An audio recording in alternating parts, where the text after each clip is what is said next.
Good morning, everyone. Good morning, Jack. How are you this morning? Very well, Chris, thanks. Good. There's Leanne, and I can see Thea as well. Do we have James? Let me just scroll down. Hello, Chris. Good morning. Good morning, everyone. Well, we all know each other, and lots of people who are watching know who we are, but perhaps if we can go around and I can introduce everybody, or everybody can introduce themselves. Yeah, I'm Jack Smythe. I was Richard Kimlin's pupil. I'm 12 years cool, and I'm presently on my parents' farm. Okay, thank you, Jack. James?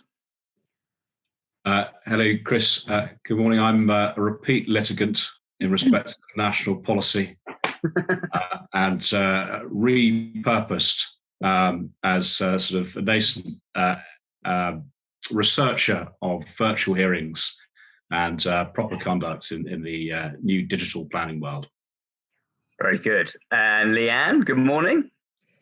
Good morning, everyone. I'm Leanne Buckley-Thompson. I'm joining you today from less than sunny West Sussex. I've got 2 virtual inquiries coming up with Christopher Young-QC soon, so we're very excited, I think, to see how those go, aren't we, Chris? We are very excited. There's no question about that. And last but by no means least, Thea. Hello and good morning. My name is Thea Osman-Smith. And Chris, I'm working from home at the moment. I don't know about you. Yes, no, I am definitely working from home. Now, we are just seeing a number of people still joining, so I'll just give a brief overview. I'm not going to read all the questions out because some of them are extremely long, and that will take up the first half of the show. So what we will do is just give you an overview. We've got questions about the Greenbelt decision in Leeds and how that relates to Guildford. I've got more questions about monitoring completions. We've had a lot of questions about site visits. We feel we've probably covered site visits up to now, so we're going to leave that question to one side. And we've got questions about the state of the market and so on. So there's a range of different issues that we're going to be covering, rural locations as well, like where Jack is. And we seem to have most people who've arrived now, so I think we'll make a start.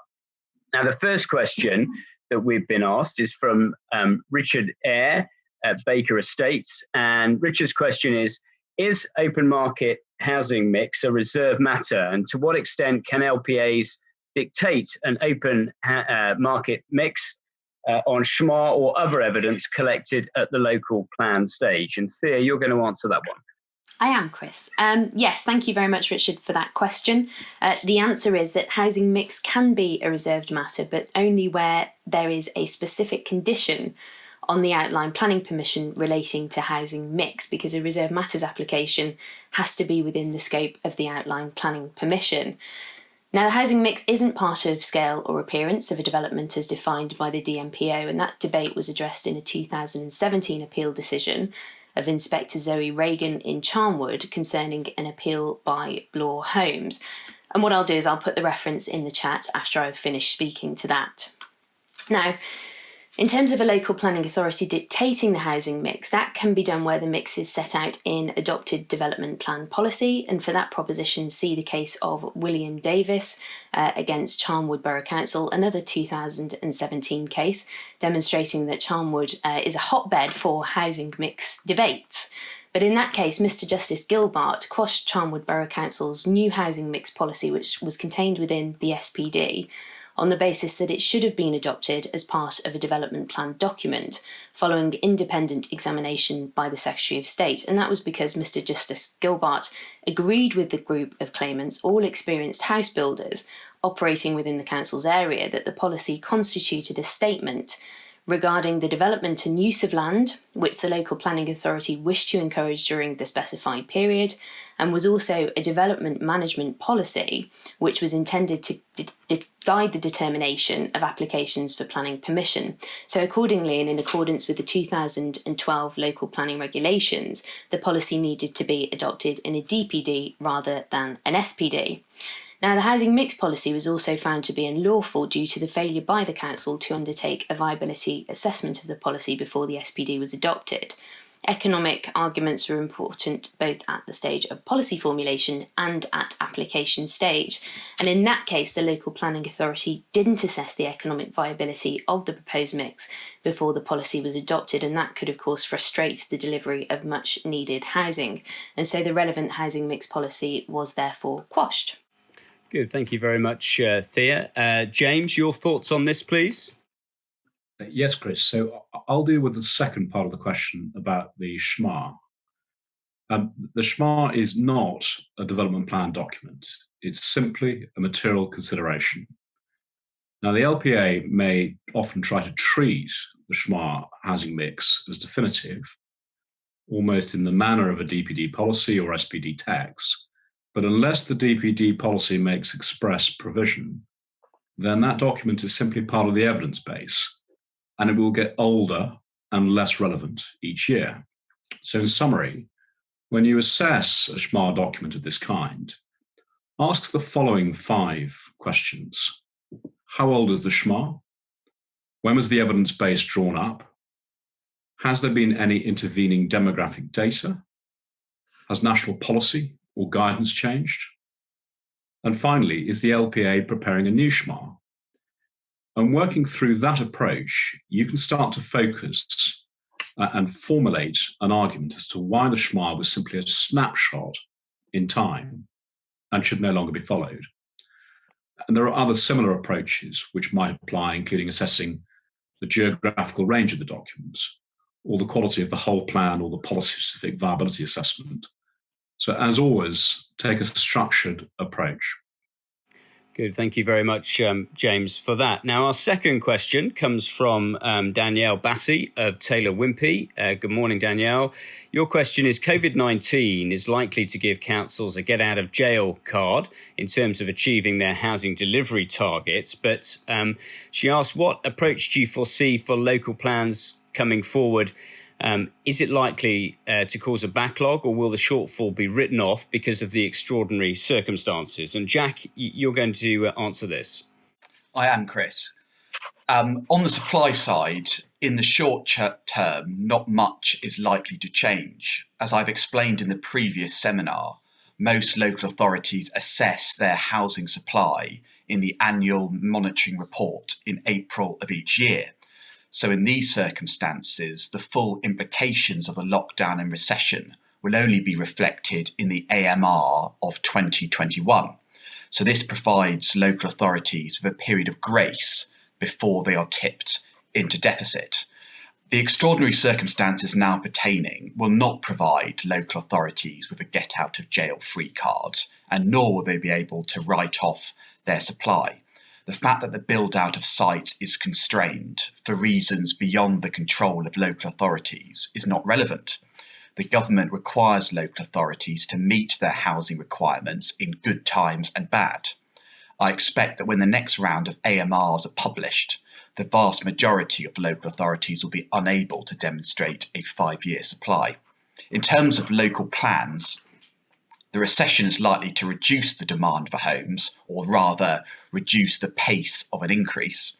Accordingly, there may be scope for emerging plans to have their housing requirements reduced a little.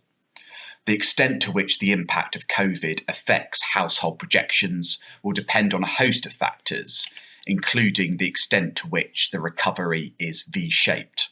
Another very important factor is the character and strictness of immigration controls when the Brexit transition period comes to an end.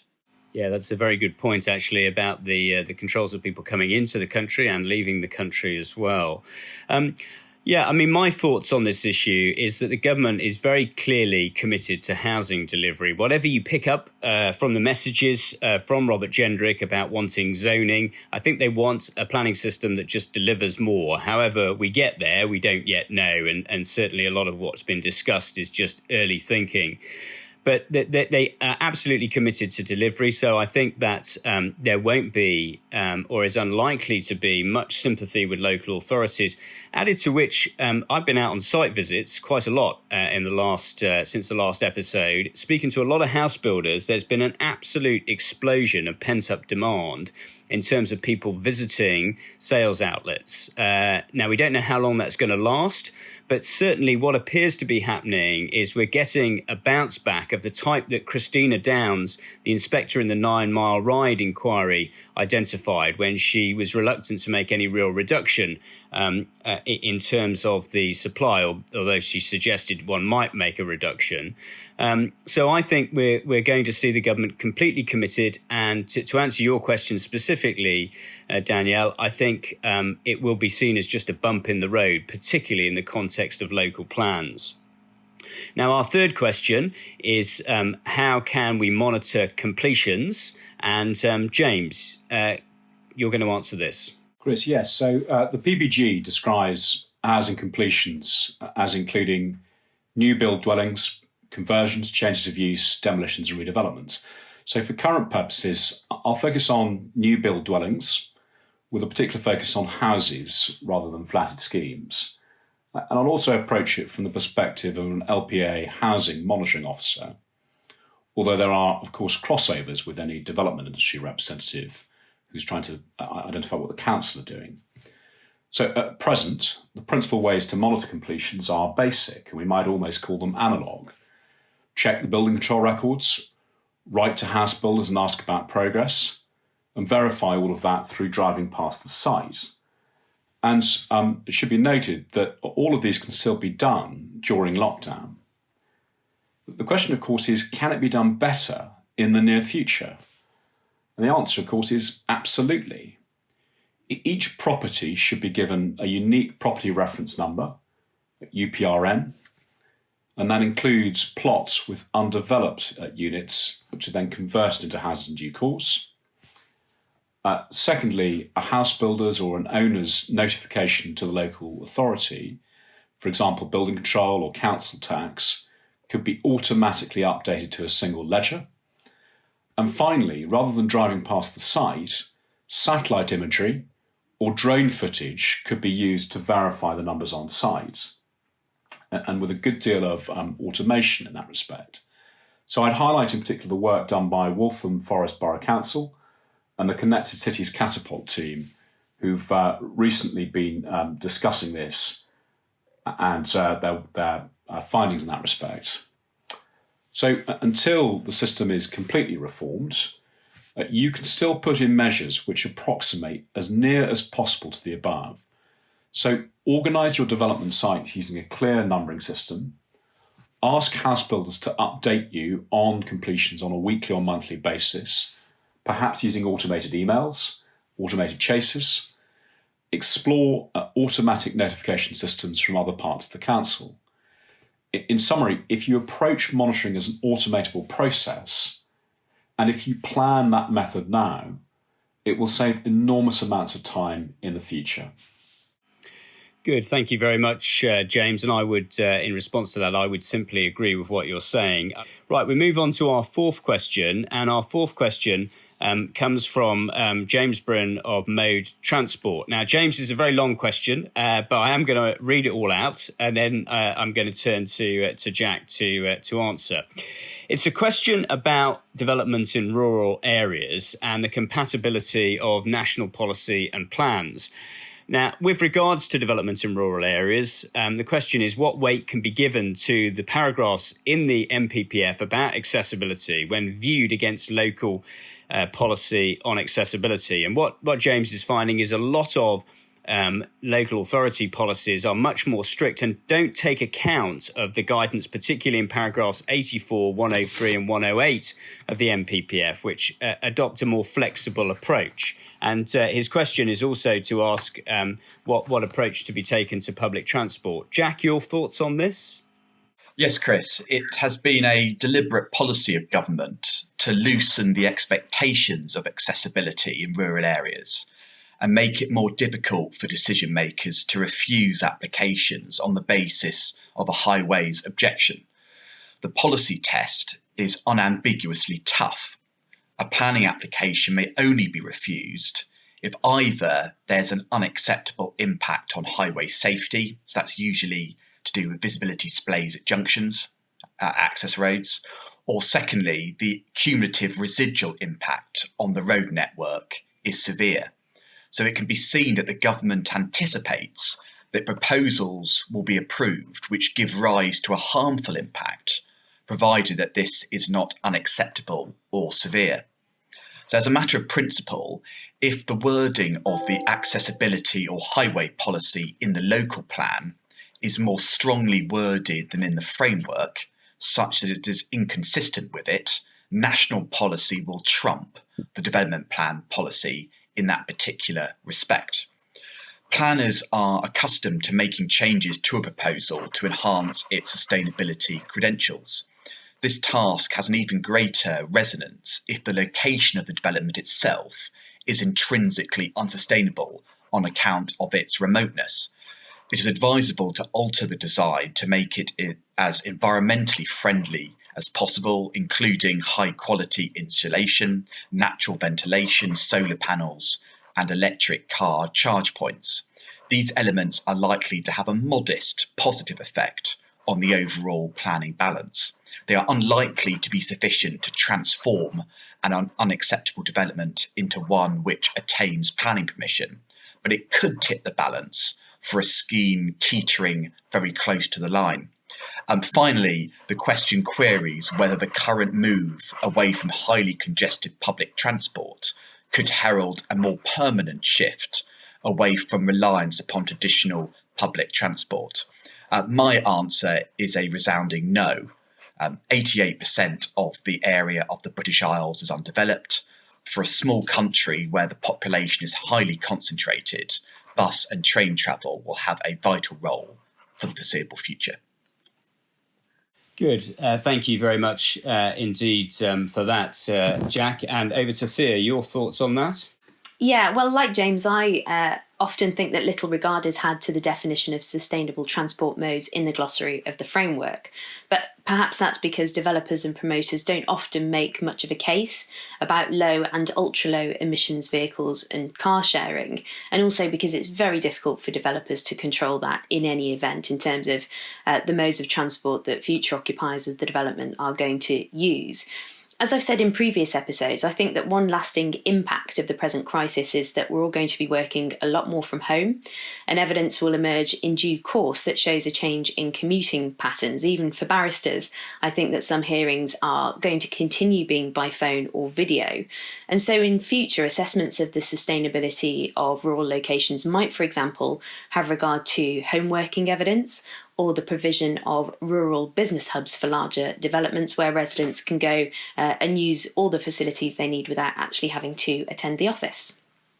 Yeah, thank you very much there. I was an initial sceptic about the extent to which working patterns will change, but I have to say I've heard an increasing amount of evidence and information that would suggest that. I know a number of planning consultancies, major planning consultancies, who are looking again at their leases, a number of other businesses looking at their leases and talking about moving to having people in the office maybe only 2 days a week. And so you imagine that across the whole sector. People in other sectors are saying that as well. Major companies with 2 offices in London are going to close one of the offices, and that will mean a huge reduction. I also happen to know that led James Stacey and his wife from Tetlow King to buy a puppy because they now feel they're going to be at home more. So some positive news about that. Right, we move on then, and our 5th question comes from Anna Cartledge, Shoesmiths. Good morning, Anna. Your question was, do you have an update in terms of the publication of either the white paper or the progress on the environmental bill? And I think it's going to be Thea again, starting on that. I left too soon. You did. Well, in terms of the white paper, that was expected in the spring, and we're now hurtling towards summer, although you might not think it from the weather today. But like everything else, the white paper has been held up because of COVID-19, and the government is, of course, now engaged in trying to stymie the worst effects of the health crisis, while simultaneously introducing ways to boost development and building. However, few of our listeners will have failed to read Robert Jenrick's comments yesterday, which were reported in the planning press and which accompany a collection of essays published by Policy Exchange on reforming the planning system for the 21st century. A riveting read. Everyone should go and read them. I have to say, Bridget Roosevell's piece is beautifully written. But what Mr. Jenrick said was that the time has come to speed up and simplify this country's overly bureaucratic planning process. We'll do that with a focus on creating beautiful, environmentally friendly places, building homes of all tenures, and helping more young people onto the ladder. He also said that the government is thinking boldly and creatively about the planning system to make it fit for the future. So I think at this stage, the more interesting question is what is going to be in the white paper rather than when we're going to see it. Now, the second part of the question related to the Environment Bill, that still hasn't finished its journey through the Commons and again has been unfortunately held up by the present health crisis. The bill was being considered by a public bill committee, and that committee is scheduled to report in 2 weeks today on the 25th of June. Now, Rebecca Powell, who's the Parliamentary Under-Secretary of State for DEFRA, has said she is hopeful that the scrutiny of the Environment Bill will resume before Parliament breaks for the summer, and obviously the Brexit transition period expires at the end of 2020, so royal assent for the Environment Bill is anticipated later this year. Thank you very much, Thea, for that very full answer. And Jack, your thoughts on this, please? Yes, well, Chris, if the key objective of government is to increase the success rate so that more planning applications and appeals are allowed, there are a host of changes the government could make without resort to primary legislation. To give further airtime to Thea's hobby horse, the government could loosen the triggers for the tilted balance so that it is engaged more frequently. It seems to me that there is an easy tweak that can be done at the swipe of the minister's pen. At the moment, councils can often refuse on grounds of landscape, safe in the knowledge that because that is intrinsically subjective, they can't be criticised. So what the government could do is amend the PPG in respect of the guidance given on costs, so that costs applications more readily succeed. We all know that a costs application can only be made against a local authority if it can be shown that it has behaved unreasonably. If the meaning of that particular adverb is enunciated and expanded, this could have a chilling effect on local authorities and encourage members to take a more realistic approach to some proposals. Yeah, thank you very much, Jack. Some very interesting points from both of you there. I have to say, in terms of the white paper, I have spoken to Simon Gallagher at the ministry. There's no immediate plans to progress that. So we shouldn't really expect it too soon. I think the content will be interesting. I think the idea of saying we're going to have zoning like they have in America or Australia is all very well, but the complications of doing that are immense. And so a white paper could be delayed for a very long time. Government are looking at a number of other things, though. Free ports, I've been approached by the Treasury to comment in relation to that. And I think that there's a lot of exciting things going to happen. I just don't think it'll happen overnight. Now we move to our sixth question, which comes from Charles Dix of Civic Planning and Design. Charles asks, how can we challenge existing large housing sites in rural areas to supplement these with individual local housing needs of smaller land holdings owned by families concerned with villages? And I'm going to begin on this one by saying that I think it's pretty clear that the government is particularly keen on seeing a wide variety of house building, including self-build and small and medium-sized builders growing since they've fallen out of the economy over the last decade. And that is very evident from back in the Housing White Paper 2017 and everything that government has produced since, including the relaxations surrounding SIL. I also think they want a whole variety of sites, and James is going to talk about that and what the NPPF says about that in a moment.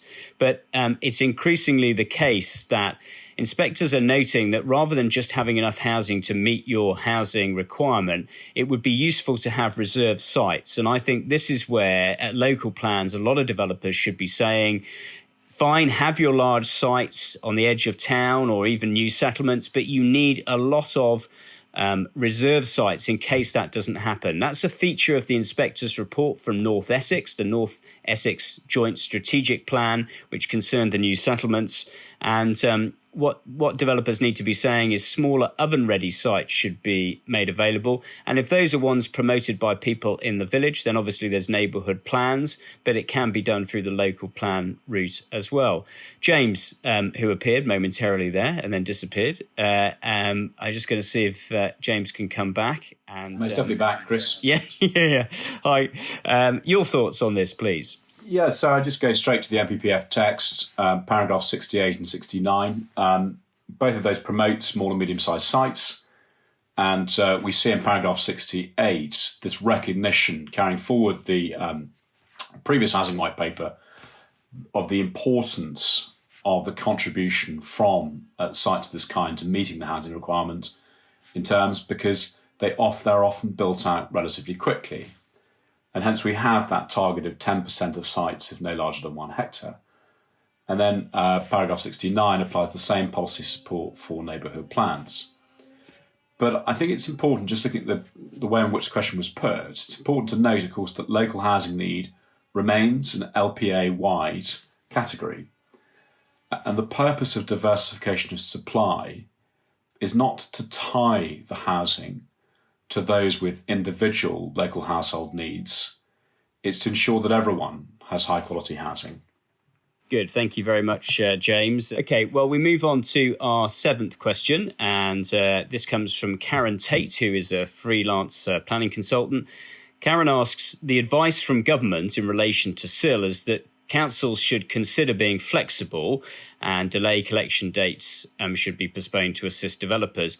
In the event of a council continuing to enforce the SIL regulations, is there an appeal route that a developer could take that would allow them to rely on the government's advice and what weight might be given to that in terms of defending a delayed payment? Thea, your thoughts on that? Yeah, thanks very much, Chris. And just before I launch into that answer, and so people know, in the chat we have put the links to the Policy Exchange collection of essays, so you can take that away and have really good fun reading that at your leisure. But returning to SIL, it's important to note, of course, that the SIL regs haven't been amended yet, and it is those measures which in due course will give authorities express power to defer payment for small and medium-sized developers without having to impose additional costs on them. So there is presently a discretion not to impose late payment surcharges, but there's no discretion when it comes to late payment interest, so do bear that in mind. Now, if you look at the guidance, it reminds local planning authorities that they have discretion when it comes to enforcement action, and they should be flexible in that, having regard to the government's clear intentions in this respect. Now, the question is, what if local planning authorities don't want to be flexible or use their discretion in enforcing SIL? Well, until new regulations come into force, there's no specific route of appeal against an authority who refuses to exercise flexibility and discretion. The routes of appeal under Part 10 of the regs are still, of course, open to anyone who has a particular complaint, but those appeals are pretty narrow and the grounds of appeal are closely prescribed within the regulations themselves. The only other possibility would be to judicially review the council on the basis perhaps that they failed to have regard to the new guidance or are acting irrationally. But as viewers will know, that's a high threshold, and further advice would need to be taken on the facts of every particular case and whether or not that high threshold was met. Yeah, thank you very much, Thea. Now, we welcome back Leanne. I haven't seen you for a while, Leanne. Have you been in the kitchen? I am actually delivering this webinar from the kitchen, funnily enough. But no tea here, Chris. No tea, unfortunately. Your thoughts? Yes, so I have, just so that everyone knows, I have shared the link to the guidance that Thea was just referring to a moment ago. And of course, she's right to note that that guidance, which was only issued on the 13th of May, is really clear as to the discretion that LPAs have. The word discretion, I think, appears around 9 times within it, so it's absolutely clear. It's also clear within that that discretion is to be used where appropriate, and that in itself is subjective. So I agree that there's no clear route of appeal in terms of the exercise of that discretion. The new regulations, of course, haven't yet been made, so judicial review really is, I think, the answer. But everyone, of course, needs to remember that there is no one-size-fits-all approach with those sorts of applications. Not only, as Thea has said, is the threshold very, very high, but it's also fact-specific. So although, of course, we would say this, the only right answer, in my view, to this query is to seek advice, particularly in relation to your specific case, where you're concerned in relation to how your respective local authority has approached it. For local authorities, though, of course, though you do have a discretion in your favour, it's important to make sure that you're rationally applying it. So think very carefully about the particular circumstances in the case that you're asked about, so that any of your decision taken is properly thought through, and don't adopt just a mere blanket approach. Good. Thank you very much, Leanne. And our next question then is a question that comes from Justin Hancock, and that's of the Banks Group. And Justin asks, what changes do the panel think will come as a result of the Secretary of State's handling of the West Ferry print decision? And if you don't know what that is, that's a very recent Secretary of State case in which the developer, who was also a donor to the Conservative Party and owner of Express newspapers, is said to have had conversations with Robert Gendrick, and as if by magic, the decision was issued one day before the council introduced its new sill charging at Tower Hamlets, and that would have cost the developer an extra 30 to 50 million pounds. You couldn't make this stuff up, could you? So the reality is we don't know what's going to happen. Right now at 10:30 this morning, there is an emergency debate in the House of Commons about this. So Robert Gendrick will no doubt be possibly saying something else about it to clarify the position. Certainly, I think a lot of people feel that this is a low point in the planning system. The Secretary of State, as you know, has consented to his decision being quashed on the basis it gives rise to apparent bias. That's him not accepting bias, but suggesting that it certainly gives the impression of bias given the timing of the decision. I think there should be, myself, an internal investigation about whether really this is how ministers should conduct themselves. But in reality, it's the crescendo or the high watermark of a lot of political interference in a lot of decisions. The Secretary of State, of course, has the power to recover or call in decisions, but one hopes that the decisions will be made on the evidence and largely follow the inspector's recommendation, or if not, then for very good and sound reasons. Whereas I think what we've seen recently in recent years, particularly in neighbourhood plan areas, is decisions made for purely political reasons. And that is a huge affront to a system in which a lot of people, both the local authority side and the developer side, make a huge time and investment to get the right evidence and make the right decision. And it just seems that decisions are becoming too politicised, and that is unfortunate. So maybe we'll see some rowing back from that, and ministers being encouraged not to be quite so heavily involved in the process. Leanne, I think you've got some thoughts on this as well. Yeah, so it's difficult, of course, to add to Chris's characteristically complete answer there. But I would just obviously make the point that in terms of the way that the law's to be applied, really nothing has changed. Following the Council's challenge in March, of course, the government agreed that the application would be redetermined, which meant that they didn't get as far as disclosure of the requested documents. We haven't proceeded to any judgment in the case, and so we'll never know what the outcome would have been. So in terms of the law surrounding bias, there's no adjustments that we can suggest to you in relation to that. There's no helpful takeaway points in terms of the application of the law. So I think really in terms of any potential changes that will flow, it really depends upon what the government discusses in relation to it, whether or not it might undermine confidence in Robert Gendrick. I think that's really something that's personal to everybody's individual view, and I don't have a particular view on it. So we'll watch this space, I think. Yeah, I mean, I think you make, if I may say so, you make a really good point about the disclosure, because that's what this case is now becoming about, the disclosure of what actually happened. even if it's redetermined and determined by another minister, if the local authority lose the case and they challenge it, they may well seek disclosure again. The only answer may be for the Secretary of State to actually refuse the case, but that's being very tactical about how you approach matters, and do consult a lawyer. Now, the ninth question is what steps are we taking in preparation for an forthcoming virtual inquiry? And I do have a virtual inquiry in the week after next, and James is my junior in that case. Now, that question comes from Simon Pickles of Landmark Chambers, who's my opponent in the case. And Simon, mind your own business. I'll prepare the case as I choose. That's a joke, obviously. Simon didn't ask that question, but the reality is that we are having to prepare differently. We're having a lot more meetings as a team ahead of our inquiry. I act for Gladman, Simon acts for the local authority.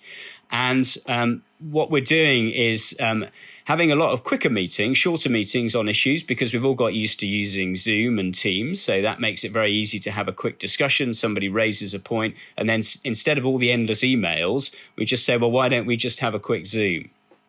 So that's a very positive thing that's happened. We are having a dry run. The inspectorate are having a dry technical run. Obviously, we're not having the whole inquiry. And they want to see if everybody can get used to the documents. And obviously, that includes the members of the public as well. That's taking place next week. We're going to be running some tests ourselves to make sure we're happy with the format, and we can practice a bit of evidence in chief as well. And then the way we're preparing is that most of the team are going to come into chambers and with social distancing in a suitably large room, conduct the inquiry as we would as a team, but probably for cross-examination, the witness will go into another room, not because they need to, because of course, everybody can be seen on screen, but because it just is important in terms of the impression it gives that the witness is away from other people. As I say, James is my junior in the first case. I've got two more in July where Leanne is my junior. And that leads on to something I'm going to say at the end about the next episode of Planning for the Recovery, where we're going to do something a bit different. But stay listening for that and we'll explain that. Thea, you've got some thoughts on this as well. Well, not really very much to add, thanks, Chris. I've been taking a careful note from you for when I have my next virtual inquiry. But yeah, of course, it goes without saying that you need to be familiarising yourself with the technology, as you say, having dry runs, both with the inspectorate and as a team, and figuring out how you're going to communicate with members of your team off screen, and of course in the various adjournments, Chris, morning and lunch. And I think, Chris, as well, I don't know where you're at with your sitting hours for the afternoon now, but I think there was some question mark about whether inspectors would be sitting for the full afternoon. Yeah, so that's a very good question. I've got two versions of the afternoon in the virtual inquiry. We've got one inspector, the first inspector, who wants to have two sessions. So we're going to have the full 4 sessions, but with half an hour break. The other two inspectors, though, have decided we're just going to have one afternoon session. So everybody can get out in the garden as a bit quicker in the afternoon sessions.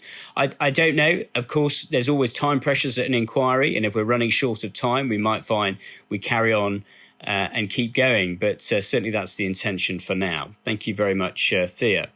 Now, our next question comes from Linda Saunders. And Linda asks, please could you advise on the situation with breaches of Section 106 and the Limitation Act, and perhaps other practical matters relating to the sealing and witnessing of Section 106 agreements? And Leanne, you're going to answer that.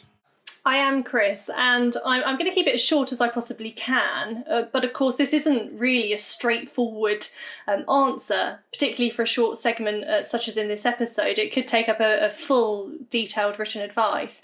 But being as succinct as I can, planning law, as we know, is a comprehensive statutory code. We know that from cases like Pioneer Aggregates. And there's no express time limit in terms of breaches within the TCPA 1990. So that would suggest to us that a valid planning obligation would remain enforceable unless and until it's been discharged either by agreement or a Section 106A application, varied or indeed straightforwardly complied with. Section 106(4), just for completeness, is clear that a person is no longer bound when they have no interest in the land anymore, because obviously, as we know, obligations run with the land. Now, when we look at the Limitation Act 1980, that application isn't expressly excluded by the 1990 Act, so there's nothing that says that the Limitation Act doesn't apply. And when we look at the particular sections of the Limitation Act, Section 8 in particular states that an action upon a specialty shall not be brought after the expiration of 12 years from the date on which the course of action accrued. It also goes on to say that if there's a shorter period prescribed anywhere else, then that will apply instead. And we know that Section 9 that follows on from that says that an action to recover any sum recoverable by virtue of any enactment shall not be brought after the expiration of 6 years from the date on the course of action accrued. So that would then import an even shorter time period. Now, in terms of what amounts to a specialty, we know through case law such as Aiken that does include a deed, and of course Section 106 agreements are settled by such a format. Section 38 of the 1980 Act tells us that an action means that it includes any proceedings in a court of law. So all of that information, taking that together, where does that take us? Well, one of the most common ways of enforcing a breach of a planning obligation, of course, is by way of injunction. That's through civil proceedings in a court of law. So that would then qualify as an action for the purposes of Section 38 of the Act. Similarly, if you're taking civil proceedings to pursue a money judgment, that would then also be an action by means of Section 38. The problem that we then get is that would all indicate that the Limitation Act probably does apply to breaches, certainly insofar as your remedy is by way of a court action. But Section 106A is really supposed to be the only way to discharge an obligation. And if the 1980 Act took effect in that way, that would interfere with that mechanism, because it would mean that there is another way effectively to discharge the effect of a Section 106 agreement. It would also mean that some obligations have different time limits. So, for example, those concerning money would be 6 years and others then potentially 12 years. The other anomaly is that you have, of course, direct action available to you under Section 106(6), and that would appear unaffected because it isn't a cause of action in the same way.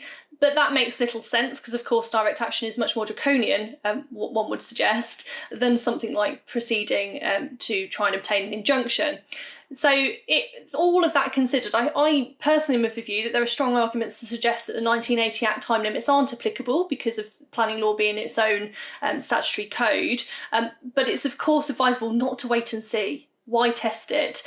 It may in any event become irrelevant because, of course, when a court's looking at whether or not to put in place an injunction, the court has discretion in relation to that. And in my view, it's unlikely a court would take the view that an injunction is appropriate where a counsel has sat on a breach for a considerable period of time. And from my perspective, 12 years or more is a very long period of time. Obviously, I caveat that with saying that there might be some facts and circumstances where that's not the case, but generally speaking. Dealing then finally with the sealing and witnessing deeds point, we know from Section 13AI of the Law of Property Miscellaneous Provisions Act of 89 that an instrument can only be validly executed as a deed if it's signed by an individual in the presence of a witness who attests the signature. So it's that in the presence that we need to be thinking about, particularly at the moment. There is some thought among the legal community that presence could include witnessing the execution via a video link or through a window. I think there's actually a case from the 1800s where there was a witness of a will being signed through a window.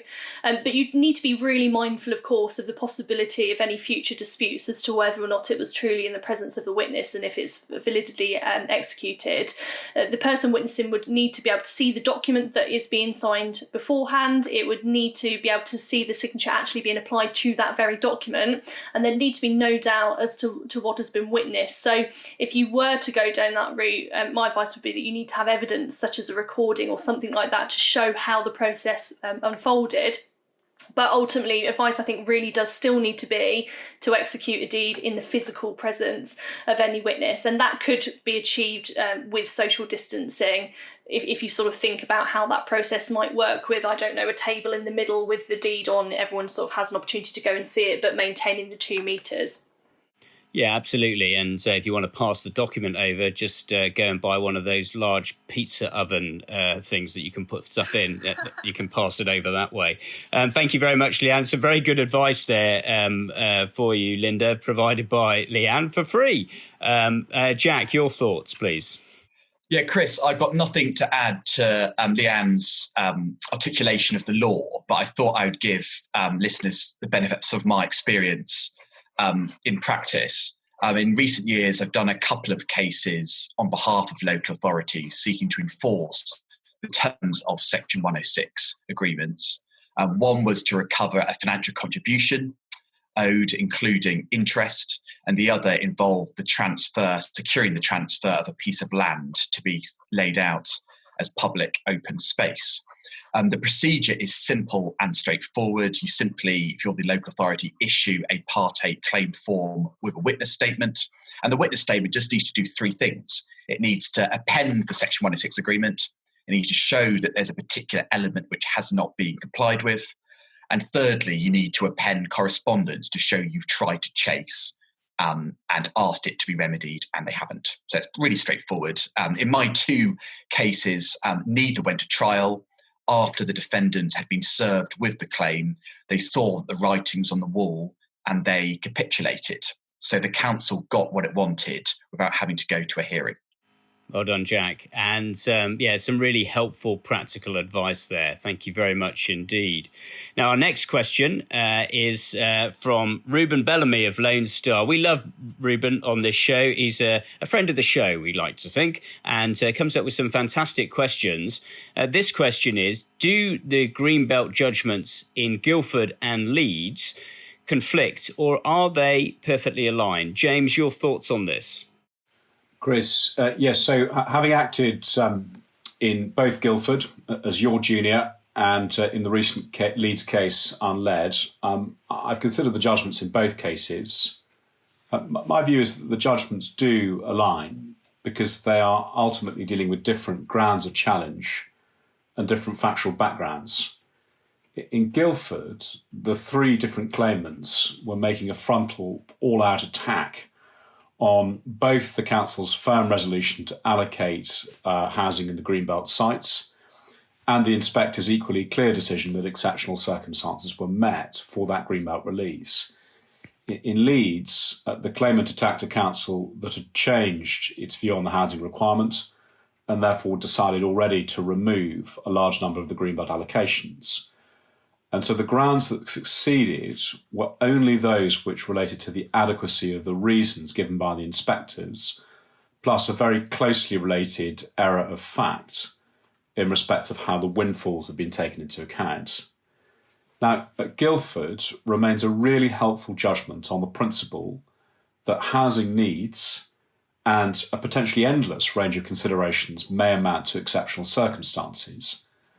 Leeds is an authority for a related principle that if inspectors are to take into account meeting housing needs as an exceptional circumstance, then they need to work that out on the basis of the correct figures.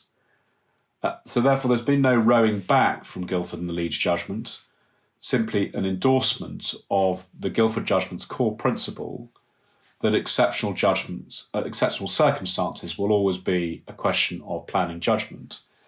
Moreover, a claimant is only going to win on a separate challenge to another local plan, which makes Greenbelt releases, if they can prove that the inputs to that planning judgment were flawed in some way or that the reasons disclose a potential error. Good. Thank you very much, James, for that. Yeah, I mean, there's no rowing back from the Guildford judgment, and I agree with James entirely on that. And it is an absolutely critical judgment to understanding that unmet housing need alone can amount to exceptional circumstances. It should be read alongside the IM Properties and Lichfield case, which was a challenge to the Lichfield local plan, where the court made clear that the release of sites in the Greenbelt should not be seen as a last resort. That's not the test.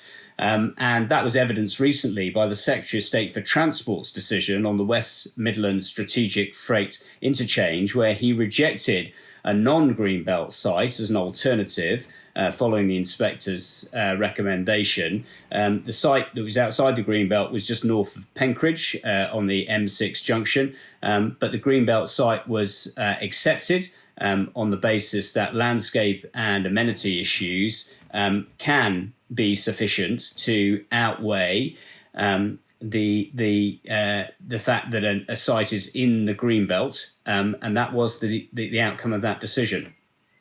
We move to our last question then, and this is a question that comes from Maggie Camp of East Staffordshire District Council. Maggie's question is, what are the panel's views on the law? That's my son just come in, by the way. What are the panel's views on the lawfulness of hybrid committees at present in England, whereby some councillors could attend at the council offices and others remotely? And Maggie has raised the issue about the lawfulness of gatherings regulated by the Health and Protection Coronavirus Restrictions regulations. Thank you, Henry. It did say don't come in on the door, but we all suffer that, don't we? So turning to this whole issue, can I ask Jack for your thoughts on that? I've little doubt that the proposed format of the hybrid committee meeting is lawful. Whilst I understand that councillors attending virtually might feel a little estranged from those who are attending in person, this is not a procedural irregularity which would tarnish the lawfulness of the meeting. It's a perfectly sensible and pragmatic response to the extraordinary circumstances we find ourselves in. Planning decision-making must continue. The meeting of the planning committee is not akin to a social gathering. It is a function of the highest public importance. In fact, I would go a step further and suggest that in the not too distant future, there's no reason why meetings cannot take place in person in a socially distant manner, provided that the venues are well set out to allow people to be spaced apart. I expect there will always be an element of hybridness, because any person wanting to attend who is shielding would have to do so virtually by Zoom or what have you. Put simply, if jury trials can take place, planning committees can too. Yeah, I mean, I think that's a very, very good point. People may not know who are outside of the planning sphere, but at number 5, we cover all areas of law. There's 280 barristers here. And I say here, obviously, back in the connection to the building. And so we know all about what's going on with criminal trials. And what's happening is those trials are happening and taking place with the jury separated out in the bigger courtrooms. So if that can happen, surely planning inquiries can happen as well. And that's why I've got no difficulty getting my team assembled to come and do the inquiries. Now, Thea, you've got some thoughts on this as well. Yeah, I mean, I tuned into a planning committee last week, I think it was now. I don't know, the days seem to be merging into one at the moment. But that was all done online, and it worked perfectly well. The information that was required was displayed on the screen, and members of the committee had a full debate. So I don't see the problem with online committees. And given the nature of many committee members, I'm sure that there will be quite a few shielding for some time to go yet. But I think, in some respects, the hybrid model would present more difficulties than either everyone all being in the chamber or everyone all being online at the same time. But in essence, I agree with Jack that it's perfectly lawful. Good. Thank you very much indeed. Now, that's all our questions. I'll just invite the panel to come back. Now, we are we thank you very much for all your questions over the last few weeks. What we found is a few of the issues have been repeated, and we'd refer people back to earlier episodes, all of which sent out to people on the database on the basis that you may have missed the show or you may have missed a little bit of what we were saying. And what happens is, because we record what we're saying, you can hear the whole thing. It's touched up by some very clever people who are good at all this technology stuff. And you'll be able to find the full answers to all the questions we've raised. What we decided to do, though, is to move away from just COVID-19 and the specific questions that you're asking. And so when we come back on the 25th of June, we're going to be answering questions in relation to the way in which the virtual inquiry that we're doing takes place. And also, we're going to be looking at some remote court hearings, which involves, I think, Thea and Jack have got a court hearing coming up as well.